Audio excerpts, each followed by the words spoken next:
Hello everyone and welcome to the tutorial series of data structure. This is the first lecture of this tutorial series. So in this lecture we will see what is data structure.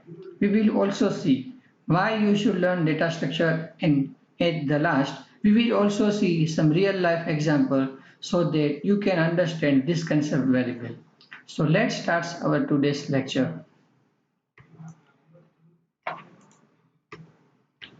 So first of all, we will see what is data structure.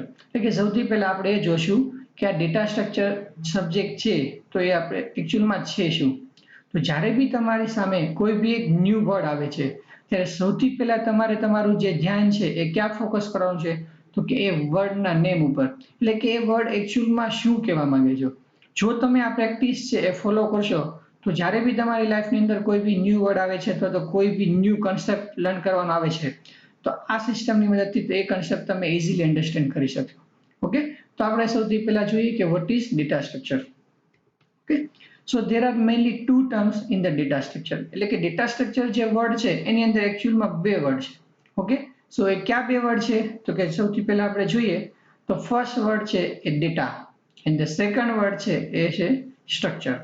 Okay, સો સૌથી પહેલા આપણે આ બંને terminology સમજીએ કે ભાઈ એકચ્યુઅલમાં data શું છે અને સ્ટ્રક્ચર શું છે, અને પછી આપણે બંનેનો જે કોન્સેપ્ટ છે અથવા તો બંનેનો જે મિનિંગ છે એ કમ્બાઈન કરશું એટલે આપણને ક્લિયર થઈ જશે કે આ જે વર્ડ છે ડેટા સ્ટ્રક્ચર એનો મિનિંગ શું થાય. Okay, so first of all આપણે જોશું કે વોટ ઇઝ ડેટા. હવે આપણે ડેલી લાઈફમાં ડેટા શબ્દ છે એ ઘણી વાર સાંભળ્યો છે કે ભાઈ આપણે જ્યારે હોય ત્યારે બોલતા હોય છે કે ડેટા બહુ લોડ લે છે, મોબાઈલ ડેટા, પીસી નો ડેટા, ફોનનો ડેટા, બરાબર, મેમરી ફૂલ થઈ ગઈ છે, ડેટા ફૂલ થઈ ગયો છે, ડેટાની સ્પીડ લો છે, ઇન્ટરનેટની સ્પીડ લો છે, અથવા તો ડેટા બહુ વધી ગયો હોય ત્યારે લોડ પડે છે. તો ઘણીવાર આપણે ડેટા વર્ડ યુઝ કરતા છે. તો આજે આપણે જે ડેટાનો મિનિંગ, એકચ્યુઅલમાં ડેટાના મિનિંગ બી ઘણા થાય છે, પણ આપણે જે આજે ડેટાનો મિનિંગ જોવાનો છે એ કમ્પ્યુટરની અંદર, એટલે કે કમ્પ્યુટર બ્રાન્ચ માટે આ ડેટાનો મિનિંગ શું થાય તો એ જોવાનું છે. ઓકે, તો આપણે જોઈએ કે વોટ ઇઝ ડેટા. તો જો આપણે ડેટાને ડિસ્ક્રાઇબ કરવું હોય તો આપણે કંઈક આ રીતે કહી શકીએ કે data is a collection of information. Okay, ફરી વાર રિપીટ કરું છું કે data is collection of information. But આ ઇન્ફોર્મેશન એ કેવી ઇન્ફોર્મેશન, તો કે it is in a raw form. So આખી ડેફિનેશન શું થઈ કે data is collection of information but it is in raw form. એટલે કે ઇન્ફોર્મેશન તો હોવી જોઈએ પણ ઇન્ફોર્મેશન કેવા ફોર્મમાં હોવી જોઈએ, એટલે કે રો ફોર્મમાં, એટલે શુદ્ધ ગુજરાતી કેવું હોય ને તો કે કાચા ફોર્મમાં હોવી જોઈએ. ઓકે, તો આગળ જોઈએ આપણે કે હજી આપણે વધારે ડેટાને સમજવો છે તો કઈ રીતે સમજી શકાય, તો કે ડેટા કેન બી ટેક્સ્ટ. એટલે કે ડેટા છે એ ટેક્સ્ટ બી હોઈ શકે ઓર નંબર બી હોઈ શકે. Okay, written on the papers. So data can be text or a number written on the paper. અને આપણે સમજીએ, સપોઝ કે હું કોઈ એક બુક લઈ લઉં છું, સપોઝ કે મેં રફ બુક લીધી અને રફ બુકની અંદર કોઈ બી પેજની અંદર મેં મારું નેમ લખ્યું કે ભાઈ પ્રશાંત વિરડિયા. તો આ જે મેં ટાઈપ કર્યું એ શું થઈ ગયું, તો કે ટેક્સ્ટ થઈ ગયા. તો આ જે ટેક્સ્ટ છે એને આપણે શું કહી શકીએ, તો કે ડેટા. સપોઝ હવે એ જ મારા નેમની નીચે હું શું લખું છું કે મારો મોબાઈલ નંબર લખું છું, તો જે મારો મોબાઈલ નંબર હશે એ કયા ફોર્મેટની અંદર છે, તો કે નંબર ફોર્મેટની અંદર છે, બરાબર. એની અંદર 0 થી 9 વચ્ચેના કોઈ બી ડિજિટ હશે. તો જ્યારે બી હું કોઈ બી ટેક્સ્ટ અથવા તો નંબર છે એ કોઈ બી પેપર ઉપર લખું છું તો એ જે ઇન્ફોર્મેશન થઈ ગઈ અથવા તો જે મેં ટાઈપ કર્યું છે એ શું થઈ ગયું છે, તો કે ડેટા. એટલે કે સિમ્પલ લેંગ્વેજમાં આપણે જે કાંઈ ટાઈપ કરીએ એક પેજ ઉપર એ બધાને શું કહેવાય, ડેટા. હવે આ તો નોર્મલ વાત થઈ કે હાર્ડની અંદર વાત થઈ. સપોઝ કે આપણે કમ્પ્યુટર ટર્મિનોલોજીની અંદર સમજવું છે કે કમ્પ્યુટરની અંદર આપણે જે મેં નેમ લખ્યું ને કે ભાઈ મારું નેમ અને મારો મોબાઈલ નંબર, તો હવે હું કમ્પ્યુટરની અંદર શું કરીશ કે કોઈ બી એક નોટપેડ ફાઇલ ઓપન કરીશ અને નોટપેડ ફાઇલની અંદર મારું જે નેમ છે એ નેમ લખીશ હું, બરાબર, અને પછી જે મારો નંબર છે એ મોબાઈલ નંબર લખીશ. તો હવે આ જે મારો એ નોટપેડ ફાઇલ અથવા તો કોઈ બી ટેક્સ્ટ ફાઇલ છે, ટેક્સ્ટ ફાઇલની અંદર મેં મારું નેમ લખ્યું અને મારો નંબર લખ્યો. હવે આ હું ફાઇલ છે એને શું કરીશ, તો કે ભાઈ એ ફાઇલને હું સેવ કરી દઈશ. તો જ્યારે બી હું આ ફાઇલ છે એને હું સેવ કરું છું ત્યારે એ ફાઇલ છે એ ક્યાં સ્ટોર થશે, તો કે આપણા જે કમ્પ્યુટર છે એ કમ્પ્યુટરની જે મેમરી છે એ મેમરીની અંદર સ્ટોર થશે. ઓકે, હવે આપણે બધા સી લેંગ્વેજ ભણી ગયા ફર્સ્ટ સેમેસ્ટરની અંદર, બરાબર. તો ત્યારે આપણને એક ટર્મ આવી હતી કે ભાઈ computer can only understand binary language, એટલે કે કમ્પ્યુટરની અંદર આ જે મેમરી છે, મેમરીની અંદર જે બી ડેટા સ્ટોર થાય છે એ બધો કઈ રીતે સ્ટોર થાય છે, તો કે બાઇનરીની અંદર સ્ટોર થાય છે. અથવા તો સિમ્પલ એમાં ના પડવું હોય તો કમ્પ્યુટરની અંદર જે બી ડેટા સ્ટોર થાય છે આઈધર બીટ્સમાં સ્ટોર થશે અથવા તો બાઇટ્સની અંદર સ્ટોર થતો છે. તો આજે મારું મેં નેમ અને એનરોલમેન્ટ નંબર સ્ટોર કર્યો, તો એ નેમ છે અમુક બીટ છે એ ઓક્યુપાય કરતું છે અને એનરોલમેન્ટ નંબરને સ્ટોર કરવા માટે અમુક બીટ્સ જો છે. તો ડેટાને આપણે જો ટેકનિકલી જોઈએ તો it can be byte or bit inside the memory of electronic device. હવે કમ્પ્યુટર એટલે એક સ્પેસિફિક ફિક્સ ડિવાઇસ થઈ ગયું, બટ આપણે મોબાઈલ માટે કે કોઈ બી ઇલેક્ટ્રોનિક ડિવાઇસ માટે કેવું હોય તો ઇલેક્ટ્રોનિક ડિવાઇસ વાપરજો એટલે એવા બધા જ ઇલેક્ટ્રોનિક ડિવાઇસ કે જેની અંદર મેમરી હોય તો એની અંદર જે ઇન્ફોર્મેશન છે, ડેટા છે, એ કઈ રીતે સ્ટોર થાય છે, તો કે બાઇટ અને બીટના ફોર્મેટમાં સ્ટોર થાય છે. બરોબર. સો ડેટા એટલે શું, તો કે આપણને ક્લિયરલી ખબર પડી ગઈ કે ડેટા કેન બી ટેક્સ્ટ અથવા તો એની નંબર કે જે રિટન ઓન ધ પેપર, અથવા તો સપોઝ શોર્ટમાં હોય તો it can be byte or bit inside the memory of the electronic device. હવે આપણે સોફ્ટમાં જોયું, હાર્ડમાં જોયું, પણ હવે સપોઝ આપણે કોઈ હ્યુમન લેંગ્વેજની અંદરમાં જવું છે તો ઇન્ફોર્મેશન અથવા તો ડેટા કોને કહેવાય? ઓકે, તો ઇટ કેન બી ફેક્ટ, બરોબર, that are stored inside a persons mind. Suppose કે અત્યારે હું તમને ડેટા સ્ટ્રક્ચર વિશે સમજાવી રહ્યો છું તો આ જે ડેટા સ્ટ્રક્ચર વર્ડ છે એ અત્યારે મારા માઇન્ડમાં સ્ટોર થયેલો છે, અથવા તો અત્યારે મારા માઇન્ડમાં જે કાંઈ ચાલતું હશે કે આની પછીની નેક્સ્ટ પીપીટીમાં શું લખ્યું છે, તો મારા માઇન્ડની અંદર જે કાંઈ બી સ્ટોર થયું છે એને બી આપણે એક રીતે શું કહી શકીએ? ડેટા કહી શકીએ. ઓકે, તો આપણે જોયું કે ભાઈ એકચ્યુઅલમાં ડેટા એટલે શું. હવે ડેટાની સાથે સાથે ઘણીવાર હું એક વર્ડ બોલતો હતો, એ વર્ડનું નેમ છે ઇન્ફોર્મેશન. તો જ્યારે બી ડેટા આવે ત્યારે એની સાથે એક વર્ડ આવે છે ઇન્ફોર્મેશન. તો આપણે એ બી જોઈશું કે what is this information. Okay, તો ઇન્ફોર્મેશન એટલે શું થાય, તો કે when the data is process, શું કીધું કે when the data is process then it becomes information. Okay, આપણે બધા જાણીએ છીએ કે વોટ ઇઝ કમ્પ્યુટર. કમ્પ્યુટર શું છે, તો કે કમ્પ્યુટર એ શું છે કે one type of electronic device which takes some input, process that input and give some output. તો આપણે ડેફિનેશન સમજીએ કે when the data is processed એટલે કે જ્યારે આપણે ઇનપુટની અંદર કોઈ ડેટા આપીએ એની ઉપર પ્રોસેસ કરીએ તો એ ડેટા છે એ શું બની જાય છે? ઇન્ફોર્મેશન બની જાય. એટલે કે when the data is processed then it becomes information. For example તરીકે તમને એક એક્ઝામ્પલ આપું છું કે જેનાથી તમને ક્લિયરલી સમજાશે કે સપોઝ કે આ પીપીટી ઉપર અત્યારે આ જે કાંઈ પોઈન્ટ લખ્યા છે એ બધા પોઈન્ટ શું છે, તો કે તમારી માટે ડેટા છે. બરાબર. હવે જ્યારે આ ડેટા છે એની ઉપર આપણે કોઈ પ્રોસેસ કરશું, શું કરશું? આપણે કોઈ એક પ્રોસેસ કરશું તો એ શું બની જશે? ઇન્ફોર્મેશન બની જાય. તો જ્યારે બી તમે આ ડેટા રીડ કરશો તો ડેટાને રીડ કરવાની શું થઈ? એક પ્રોસેસ થઈ. તો તમે આ ડેટાને રીડ કર્યો એટલે હવે આ ડેટા છે તમારી માટે શું બની? ઇન્ફોર્મેશન. સપોઝ કે આ સ્લાઇડની અંદર મેં 1, 2, 3 ને 4 પોઈન્ટ છે એ ટાઈપ કર્યા છે, તો હું જ્યારે આ 4 પોઈન્ટ તમને એક્સપ્લેન કરું છું તો પેલા જે 4 પોઈન્ટ છે શું છે તમારી માટે? તો કે ડેટા છે. હવે હું તેને એક્સપ્લેન કરું છું એટલે હવે મેં એની ઉપર શું કરી? તો કે પ્રોસેસ પરફોર્મ કરી, તો હવે આ જે ડેટા છે એ શું બની ગયું? ઇન્ફોર્મેશન બની ગઈ. હવે આ જે ઇન્ફોર્મેશન તમને આજે મળી એ તમે ફ્યુચરમાં ક્યારેય યુઝ કરી શકો. ઓકે, તો આ થઈ ઇન્ફોર્મેશનની ડેફિનેશન. તો હવે આપણે જોઈએ ટેકનિકલ લેંગ્વેજમાં ડેફિનેશન કેવી હોય, તો the logical and the meaningful form of data is called information. Okay, તો જ્યારે બી તમને ડેટા શું છે એવું પૂછાય એક્ઝામની અંદર તો તમે શું લખી શકો કે data is a collection of information but it is in a raw form. શું કામ? તો કે જો એ એક રો ફોર્મમાં હોય ત્યારે એને ડેટા કહેવાય, બટ એક વખત એની ઉપર શું થઈ ગઈ તો કે કોઈ બી પ્રોસેસ થઈ ગઈ એટલે શું બની જશે?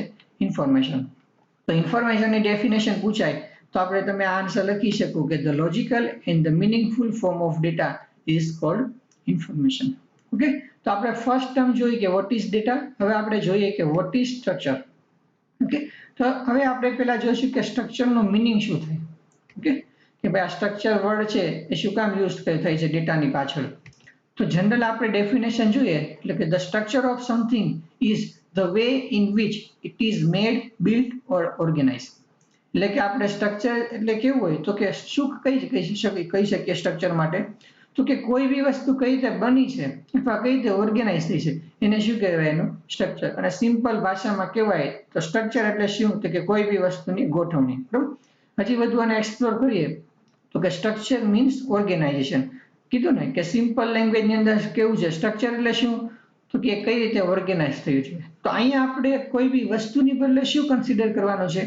તો કે અહીંયા આપણે કન્સિડર કરવાનું છે ડેટા, કે તમારા પીસી છે, લેપટોપ છે, કે સપોઝ તમારી પાસે મોબાઈલ છે, તમારો ફોન છે, તો એની અંદર સપોઝ કે મલ્ટિપલ લેપટોપ છે તો 1 TB ની મેમરી છે, ફોન છે તો 32 બીટ કે 64 બીટની સ્પેસ છે, તો એની અંદર ઘણો બધો ડેટા સ્ટોર થયો છે, બરાબર.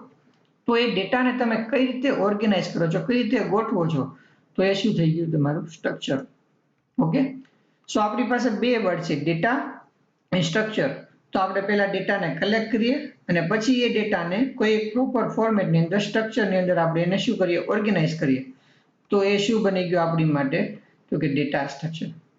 તો આપણે અત્યાર સુધી શું સમજ્યા, તો કે બે વર્ડ સમજ્યા, કે ડેટાનો મિનિંગ શું થાય અને સ્ટ્રક્ચરનો મિનિંગ શું થાય.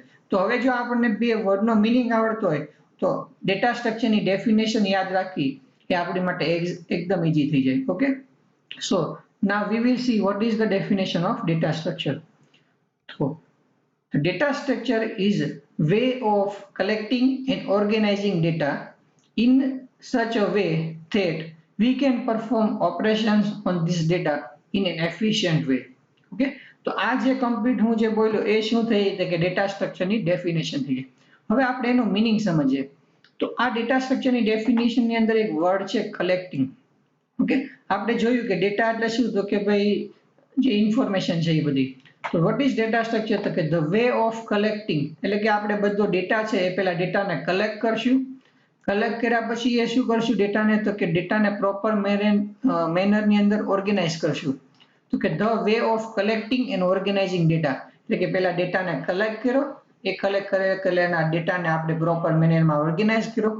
હવે કેવી રીતે ઓર્ગેનાઇઝ કરવાનો છે આપણે ડેટાને, તો કે ડેટાને આપણે એવી રીતે ઓર્ગેનાઇઝ કરશું ઇન સચ અ વે કે જેનાથી શું થશે, વી કેન પરફોર્મ ઓપરેશન્સ.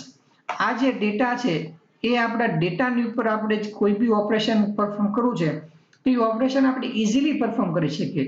એવા વેની અંદર જો તમે ડેટા કલેક્ટ કરીને ઓર્ગેનાઇઝ કરો તો આ જે આખી સિસ્ટમ થઈ એને શું કહેવાય છે, ડેટા સ્ટ્રક્ચર. ઓકે, તો the data structure is the way of collecting and organising data in such a way that we can perform operations. કોની ઉપર ઓપરેશન પરફોર્મ કરવાનું છે, તો કે this data. અને ઓપરેશન તો પરફોર્મ કરી શકીએ એટલું નહીં, પણ એફિશિયન્ટ વે ની અંદર ઓપરેશન પરફોર્મ કરી શકીએ. તો કોઈ બી ડેટા ઉપર ઓપરેશન તો ઘણા પરફોર્મ થતા હોય, પણ એની ઉપર જો આપણે એવી રીતે ઓપરેશન પરફોર્મ કરવું છે કે જેનાથી આપણને ફાસ્ટ રિઝલ્ટ મળે, તો એવા કેસની અંદર આપણે ડેટા સ્ટ્રક્ચરનો યુઝ કરી શકીએ. એકચ્યુઅલમાં ડેટા સ્ટ્રક્ચરની ઘણી બધી ટાઈપ છે. આ ટાઈપમાંથી કોઈ બી એક ટાઈપનો યુઝ કરી અને તમારી પાસે જે મલ્ટિપલ ડેટા છે એ ડેટાને એ જે ડેટા સ્ટ્રક્ચરની ટાઈપ યુઝ કરી એ ફોર્મેટમાં સ્ટોર કરશો તો તમે એની ઉપર જે ઓપરેશન છે એ કેવી રીતે, તો કે એફિશિયન્ટ વેમાં પરફોર્મ કરી શકશો. બરોબર. હવે આપણે આ ડેફિનેશન છે એને સમજવા માટે થોડાક રિયલ લાઈફ એક્ઝામ્પલ લઈએ કે જેનાથી આ ડેફિનેશન છે એનો મિનિંગ તમને ઇઝીલી સમજાય. ઓકે, તો ફોર એક્ઝામ્પલ આપણે એક એક્ઝામ્પલ કન્સિડર કરીએ. તો we have some data like the name of the teacher and the age of teacher. Okay, તો હવે આપણી પાસે અમુક ડેટા છે. કઈ ટાઈપનો ડેટા છે આપણી પાસે, તો કે ફર્સ્ટ તો આપણી પાસે શું છે, તો કે આ જે ટીચર છે એ ટીચરનો આપણી પાસે નેમ છે. અને બીજી આપણી પાસે કઈ ઇન્ફોર્મેશન છે, તો કે જે ટીચર છે એ ટીચરની જે એજ છે એ આપણી પાસે એજ છે. ઓકે, તો આપણી પાસે જોઈએ કે થોડાક ડેટા લઈએ આપણે. તો કે ભાઈ ફર્સ્ટ ટીચર છે એનું નેમ શું, તો કે પ્રશાંત સર. ઓકે, હવે એની એજ કેટલી છે, તો કે 28 યર. ઓકે, થોડાક વધુ ડેટા લઈએ કે સેકન્ડ ટીચરનું નેમ શું છે, તો કે વસીમ સર. એની એજ કેટલી છે, તો કે 30 યર. ઓકે, થર્ડ ડેટા લઈએ આપણે કે થર્ડ ટીચરનું નેમ શું છે, તો કે અમિત સર. ઓકે, એની એજ કેટલી છે, તો કે 35 યર. ઓકે, તો હવે આપણી પાસે ડેટા છે. કેટલો ડેટા છે, તો કે નેમ ઓફ ટીચર અને ટીચરની એજ. હવે આપણે આ જે ડેટા છે તો ફર્સ્ટ ડેફિનેશનમાં શું આવ્યું કે વે ઓફ કલેક્ટિંગ ડેટા. તો આપણે પેલા ડેટા છે જેટલા બી ડેટા એને કલેક્ટ કરશું, નેમ ટીચરનું નેમ અને ટીચરની એજ, આ બંને ડેટાને આપણે કલેક્ટ કરશું અને એને પ્રોપર વેની અંદર શું કરશું, આપણે ઓર્ગેનાઇઝ કરશું. ઓકે, કઈ રીતે ઓર્ગેનાઇઝ કરશું કે જેનાથી આ ડેટા છે આપણો જે ડેટા એની ઉપર આપણે કોઈ બી ઓપરેશન પરફોર્મ કરવા છે તો ઇઝીલી પરફોર્મ કરી શકીએ. ઓકે, તો એ શું થઈ ગયું ડેટા સ્ટ્રક્ચર. હવે અહીંયા આપણે બે ટાઈપનો ડેટા સ્ટોર કરીએ છીએ. આગળ આપણે સી લેંગ્વેજની અંદર વેરિયેબલ અને ડેટા ટાઈપ બી ભણી ગયા. તો સપોઝ કે મારે આ ટેક્સ્ટ સ્ટોર કરવા છે, આ ડેટા છે એ કયા ફોર્મેટમાં છે, ટેક્સ્ટ ફોર્મેટમાં. આ જે મારો ડેટા છે એ કયા ફોર્મેટની અંદર છે, તો કે નંબર ફોર્મેટની અંદર છે. તો ટેક્સ્ટ ફોર્મેટમાં જ્યારે ડેટા સ્ટોર કરીએ છીએ તો એની ડેટા ટાઈપ છે એ કયા હશે, તો કે સ્ટ્રિંગ. અને જ્યારે આપણે આ નંબર ફોર્મેટની અંદર ડેટા સ્ટોર કરશું તો એની ડેટા ટાઈપ કઈ હશે? ઇન્ટીજર. તો આ કેસમાં મારે બે ટાઈપનો ડેટા સ્ટોર કરવો છે, સ્ટ્રીંગ અને ઇન્ટીજર. તો હવે આપણે એને કઈ રીતે ઓર્ગેનાઇઝ કરશું? તો આપણે જોઈએ કે now we can organise this data as a record. હવે આ બધો ઇન્ફોર્મેશનને હું કમ્બાઈન કરું તો જ્યારે મલ્ટિપલ ડેટા કે ઇન્ફોર્મેશન કમ્બાઈન થાય એટલે શું બને છે? તો કે રેકોર્ડ બને છે. ઓકે, તો આપણે ઇન્ફોર્મેશન છે ને એઝ અ રેકોર્ડ તરીકે સ્ટોર કરવું છે અને એ રેકોર્ડને આપણે નેમ આપશું ટીચર્સ રેકોર્ડ. ઓકે, તો આ ટીચર રેકોર્ડની અંદર કઈ કઈ ઇન્ફોર્મેશન હશે? તો કે બોથ ટીચરનું નેમ બી હશે અને ટીચરની એજ બી હશે. ઓકે, હવે આપણે એને ઓર્ગેનાઇઝ કરીએ. ઓકે, તો ઓર્ગેનાઇઝ કરવા પહેલા આપણે શું કરશું કે we can collect the data and store teachers record. એટલે કે જેટલો બી આપણી પાસે ડેટા છે એ બધો ડેટાને કલેક્ટ કરશું અને એ ડેટાને ટીચર્સ રેકોર્ડ નામનું જે આપણે નેમ આપ્યું છે એની અંદર આપણે શું કરશું? સ્ટોર કરશું. તો હવે આપણે આ ડેટાને સ્ટોર કરવો છે તો આપણી પાસે બે ઓપ્શન છે. આઈધર આપણે ડેટા છે ને ફાઇલની અંદર સ્ટોર કરી શકીએ અથવા તો ડેટાબેઝની અંદર સ્ટોર કરી શકીએ. સપોઝ કે આપણે કોઈ વેબસાઇટ બનાવીએ છીએ અને એ વેબસાઇટ માટેને આપણે આ ડેટાનો યુઝ કરવો છે તો એવા કેસમાં આપણે ડેટાબેઝ યુઝ કરશું. તો અગેન આપણી આ ડેટા છે એને કાં તો ફાઇલમાં સ્ટોર કરી શકીએ અથવા તો ડેટાબેઝની અંદર સ્ટોર કરી શકીએ. સપોઝ કે તમે માઇક્રોસોફ્ટ એક્સેલનું નેમ તો બધાએ સાંભળ્યું છે, બરોબર ને? તો હવે આપણી પાસે આ જે ઇન્ફોર્મેશન છે, કઈ ઇન્ફોર્મેશન છે? તો કે નેમ અને એજ. તો કે આપણી પાસે ટોટલ 3 રેકોર્ડ છે. તો આ રેકોર્ડને હું જો પ્રોપર પહેલા શું કર્યું, આપણે ઇન્ફોર્મેશન કલેક્ટ કરી, હવે એને હું પ્રોપર વેની અંદર ઓર્ગેનાઇઝ કરીશ. તો આ જે આખી મેથડ એ શું થઈ ગયું? Data structure. તો હવે હું શું કરું છું કે મારી પાસે બે ઓપ્શન અવેલેબલ છે, એમાંથી હું ફર્સ્ટ ઓપ્શન સિલેક્ટ કરું છું અને એઝ અ ફર્સ્ટ ઓપ્શનમાં મેં શું સિલેક્ટ કર્યું છે? એક ફાઇલ. ને ફાઇલ છે એક્સેલ ફાઇલ. તો આ જે ઇન્ફોર્મેશન છે હું એને એક્સેલ ફાઇલની અંદર પ્રોપર વેની અંદર ઓર્ગેનાઇઝ કરીશ. અને એવી રીતે ઓર્ગેનાઇઝ કરીશ કે મારે આની ઉપર કોઈ બી ઓપરેશન પરફોર્મ કરવા છે. ઓકે, તો આ ડેટા ઉપર હું ઓપરેશન ઇઝીલી પરફોર્મ કરી શકું. તો મેં શું કર્યું? તો કે એક સિમ્પલ એક્સેલ ફાઇલ લીધી અને એ એક્સેલ ફાઇલની અંદર આપણો જે રેકોર્ડ હતો એ રેકોર્ડને શું નામ આપ્યું? તો કે ટીચર્સ રેકોર્ડ એવું નેમ આપ્યું. હવે એની અંદર મેં 3 કોલમ લીધી. First column serial number, name અને એજ. હવે જનરલી આપણે ડે ટુ ડે લાઈફની અંદર આ વર્ક ઓલરેડી કરતા જ હોઈએ છીએ. ઓકે, ટોટલ કેટલા રેકોર્ડ હતા? તો કે 1, 2 ને 3. તો સિરિયલ નંબર 1, 2, 3. ફર્સ્ટ નેમ છે સ્ટોર કરી દીધું Prashant sir, second name Wasim sir અને અમિત સર અને એની એજ સ્ટોર કરી દીધી. તો જો આ ડેટા છે તમે આ લાઈન જુઓ અને આ લાઈન જુઓ, આમાંથી તમને કઈ લાઈન છે પ્રોપરલી ઓર્ગેનાઇઝ થયેલી લાગે છે? ઓબ્વિયસલી આ જે ડેટા આપણે એક્સેલ શીટમાં સ્ટોર કર્યો એ જ. ઓકે, તો આપણે શું કર્યું? ડેટાને કલેક્ટ કર્યો અને એને પ્રોપર વેની અંદર ઓર્ગેનાઇઝ કર્યો. તો હવે આ એક્સેલ ફાઇલની અંદર મારે કોઈ બી ઓપરેશન પરફોર્મ કરવા છે. ફોર એક્ઝામ્પલ તરીકે મારે વસીમ સરની એજ કેટલી છે એ ફાઇન્ડ કરવું છે, અથવા તો મારે એવો રેકોર્ડ ફાઇન્ડ કરવો છે કે એવા ફેકલ્ટી મને આપો કે જેની એજ છે 35 કરતા વધુ હોય. તો હવે હું આ એક્સેલ ફાઇલની અંદર સિમ્પલી ફિલ્ટર મૂકી અને જે મારે નેમ વાઇઝ ફિલ્ટર કરવું છે, એજ વાઇઝ ફિલ્ટર કરવું છે, અથવા તો કાઉન્ટ કરવું છે ટોટલ કેટલા રેકોર્ડ છે, અથવા તો સપોઝ આની અંદર હજી એક વધુ એક આપણે રો એડ કરી દઈએ કે સેલરી નામની રો એડ કરી દઈએ, બરાબર? અથવા તો એક સ્ટેટસ નામની રો એડ કરી દઈએ કે ભાઈ સ્ટેટસ કે આ ફેકલ્ટી છે એ આજે પ્રેઝન્ટ છે કે એબસન્ટ છે. તો હું સ્ટેટસ નામની જે રો છે એની અંદર ફિલ્ટર મૂકી દઈશ અને એવા ફેકલ્ટી મારે જોઈએ કે જે આજે પ્રેઝન્ટ છે, અથવા તો એવા ફેકલ્ટી જોઈએ કે જે આજે એબસન્ટ છે. તો એ ઓપરેશન છે કે ભાઈ પ્રેઝન્ટ, એબસન્ટ અથવા તો કઈ કમ્પેર કરાવવા છે બે ફેકલ્ટીને, તો આ બધા જ ઓપરેશન છે જો એક્સેલ ફાઇલની અંદર ડેટા સ્ટોર થયો હોય તો આપણે ઇઝીલી પરફોર્મ કરી શકીએ. સપોઝ કે તમારા બધાનું સેકન્ડ સેમેસ્ટરનું રિઝલ્ટ આવ્યું છે કે હું શું કરીશ? તમારો બધાનો ડેટા એક્સેલ ફાઇલમાં સ્ટોર કરી દઈશ. હવે આપણે એવું જોવું છે કે 8 અપ એસપીઆઈ કેટલા સ્ટુડન્ટ્સના છે.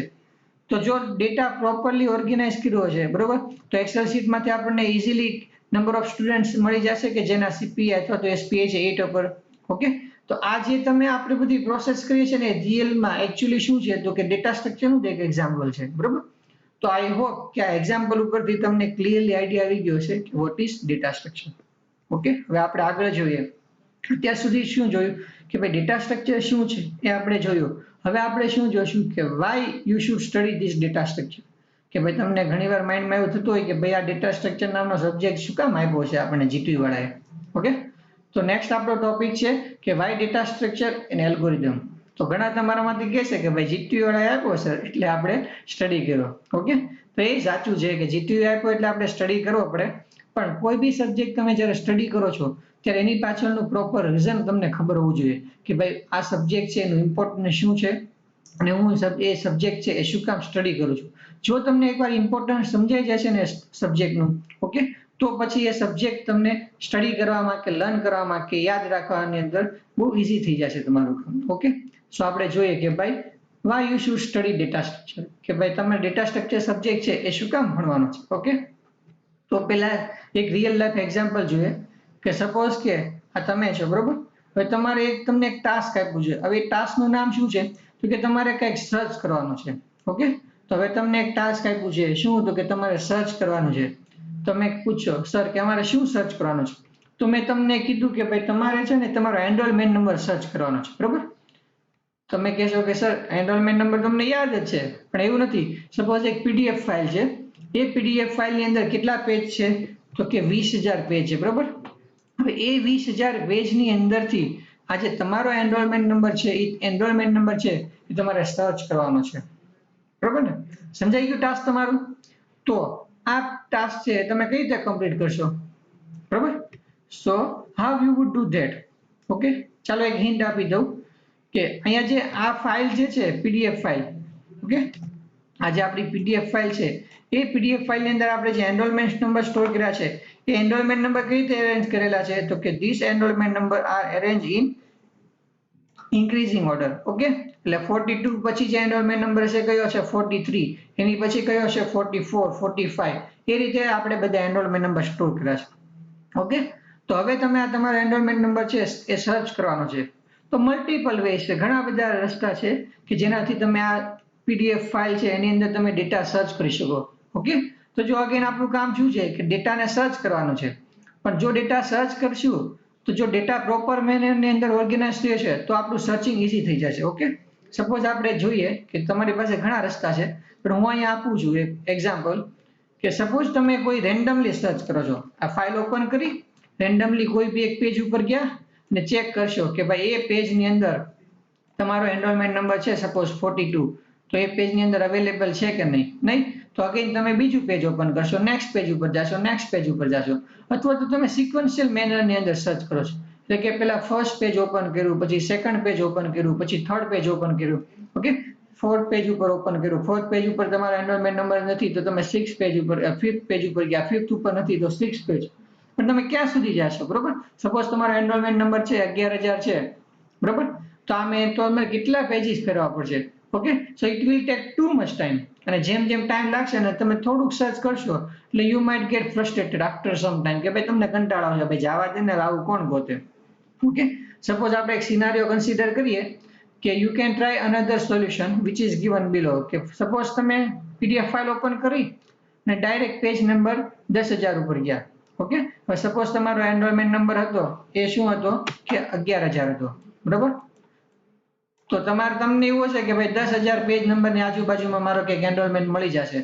તો તમે પેજ નંબર 10,000 ઉપર ગયા, બટ ત્યાં જઈને જોયું તો your roll number is not there, કે તમારો એનરોલમેન્ટ નંબર છે એ પેજ ઉપર નહોતો. ઓકે, બટ તમે એક નોટિસ કર્યું કે એ પેજ ઉપર જેટલા બી એનરોલમેન્ટ નંબર છે એ બધા એનરોલમેન્ટ નંબર કેવા છે? Lesser than your enrolment number. કે તમારો એનરોલમેન્ટ નંબર કેટલો હતો?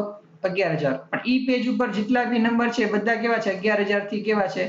તો કે લેસ ધેન, એટલે કે નાના નંબર છે. એટલે હવે તમને એક આઈડિયા આવ્યો કે મારો જે એનરોલમેન્ટ નંબર છે એ મારે ફાઇન્ડ કરવો હોય તો મારે આગળના પેજ ઉપર જવું પડશે. તો સપોઝ તમે ક્યાં ગયા કે 15,000 નંબરના પેજ ઉપર ગયા. ઓકે, તો તમે આ નંબરનું પેજ વિઝિટ કર્યું, ત્યાં બી તમારો જે એનરોલમેન્ટ નંબર હતો એ ત્યાં બી નહોતો. બટ એક વસ્તુ તમે નોટિસ કરી. કઈ વસ્તુ નોટિસ કરી?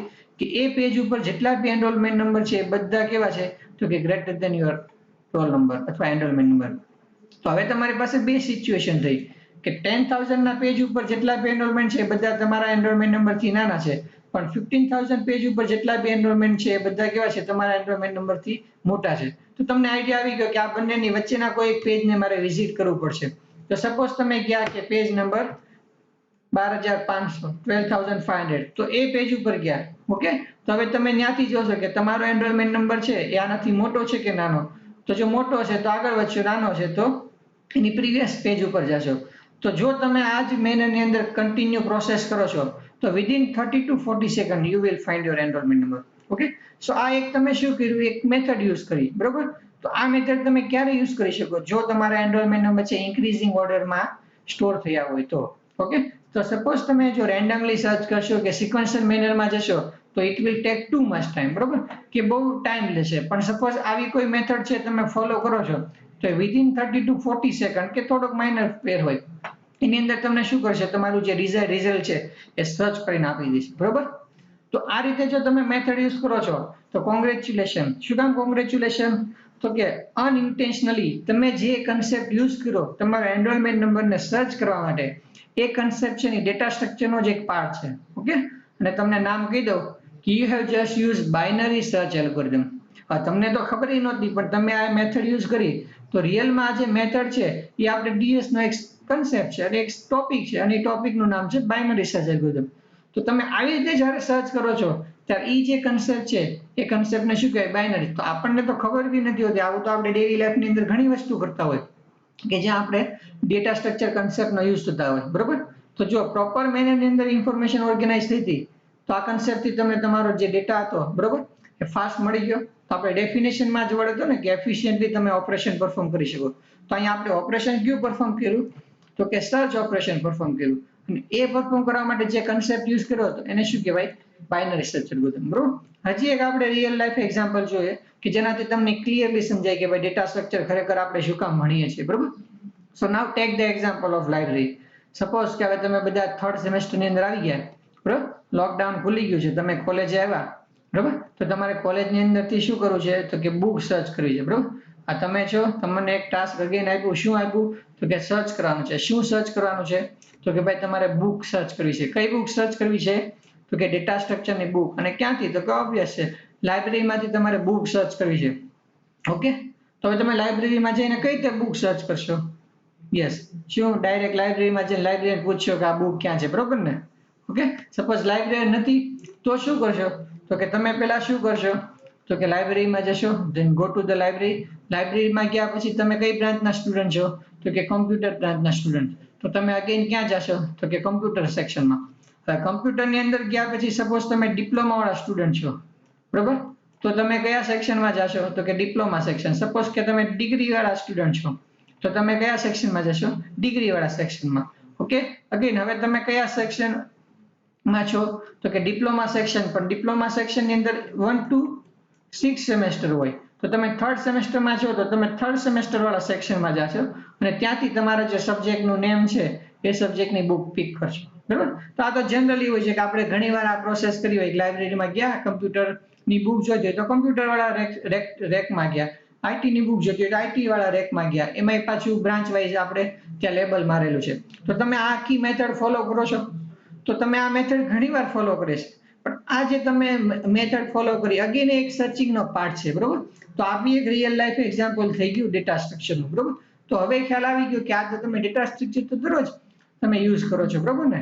તો આટલા માટે કે તમે ડેઈલી લાઈફની અંદર જે કાંઈ બી તમે એક્ટિવિટી કરો છો એ બધાની અંદર ડેટા સ્ટ્રક્ચરનો યુઝ થાય છે.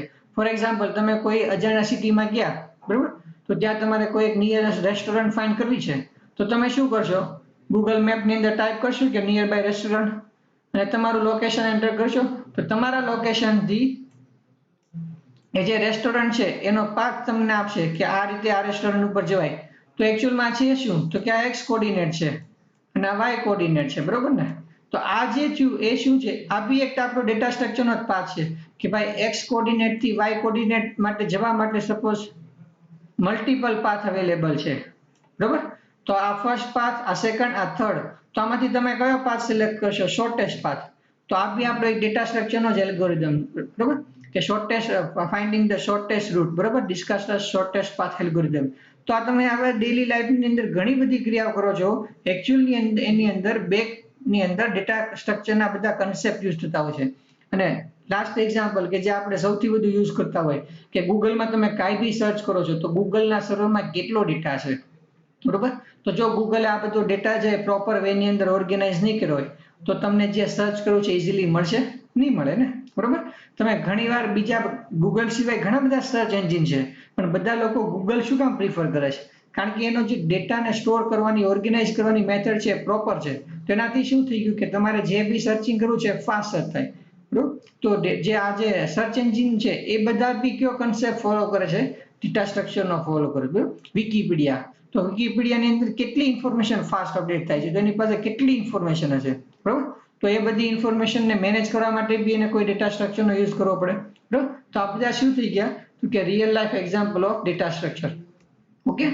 તો જો આપણે આ લાઇબ્રેરીનો એઝ અ એક્ઝામ્પલ કન્સિડર કરીએ, તો if this books are not organize in this manner, કે ભાઈ લાઇબ્રેરીની અંદર છે કમ્પ્યુટર વાળી બધી જ બુક કમ્પ્યુટરના સેક્શનમાં રાખી છે, આઈટી વાળી બધી બુક આઈટીના સેક્શનમાં, મિકેનિકલ વાળી બધી બુક મિકેનિકલના સેક્શનમાં, બટ આપણે એ રીતે ઓર્ગેનાઇઝ ન કરીએ ને ગમે ત્યાં ગમે તે કબાટમાં ગમે તે બુક મૂકી દીધી હોત, તો આપણે જે આ મેથડ ફોલો કરી એ મેથડથી તમને બુક જલ્દી મળે જ? ઓબ્વિયસ છે, ના મળે, બરોબર. તો if these books are not organized in this manner and just distributed randomly, એટલે ગમે ત્યાં ગમે તે બુક મૂકી દીધી હોત, તો તમારું જે સર્ચિંગ પ્રોસેસ છે એ શું થઈ જાય, ડિફિકલ્ટ થઈ જાય, તમને ગોતવામાં કેટલો ટાઈમ લાગે છે કોઈ નક્કી જ નથી, બરોબર. તો શું એવા કેસમાં શું થાય, તો કે you will be frustrating to find specific book, કે ભાઈ તમારે કોઈ સ્પેસિફિક બુક ફાઇન્ડ કરવી છે તો તમને મળશે નહીં. ઓકે. તો એની બદલે જો તમે ડેટાને પ્રોપર વેની અંદર ઓર્ગેનાઇઝ કરો છો, બરોબર, તો તમે એ બુક ઇઝીલી ફાઇન્ડ કરી શકશો. તો આઈ હોપ કે હવે તમને આઈડિયા આવી ગયો છે કે ડેટા સ્ટ્રક્ચર સબ્જેક્ટ છે એ શું કામ યુઝ થાય. સો આપણું ડેટા સ્ટ્રક્ચરનું સબ્જેક્ટ છે એનું મેઇન કામ શું છે, તો કે data structure refers to the way we organize information over computer, કે આપણા કમ્પ્યુટરની અંદર આપણે કેટલી બધી ઇન્ફોર્મેશન સ્ટોર કરતા હશે, બરોબર. તો કઈ રીતે આપણે એને ઓર્ગેનાઇઝ કરીએ છીએ, તો એ આપણને ખબર પડશે ડેટા સ્ટ્રક્ચરના એક્ઝામ્પલ ઉપરથી. ઓકે. તો આજના લેક્ચરમાં આપણે કેટલું જોયું, તો કે વોટ ઇઝ ડેટા સ્ટ્રક્ચર. બીજું આપણે શું જોયું, તો કે why you should study data structure. Okay. કારણ કે ડેટા સ્ટ્રક્ચર સબ્જેક્ટ સ્ટડી કરવાથી આપણને બી ઘણી વાર શું થાય કે આપણે ડેલી લાઈફના ઘણા કામ છે ઇઝી થઈ જશે, બરોબર. અને લાસ્ટમાં આપણે જોયું કે what are the real life example, બરોબર, that use this concept of data structure. Okay. Thank you.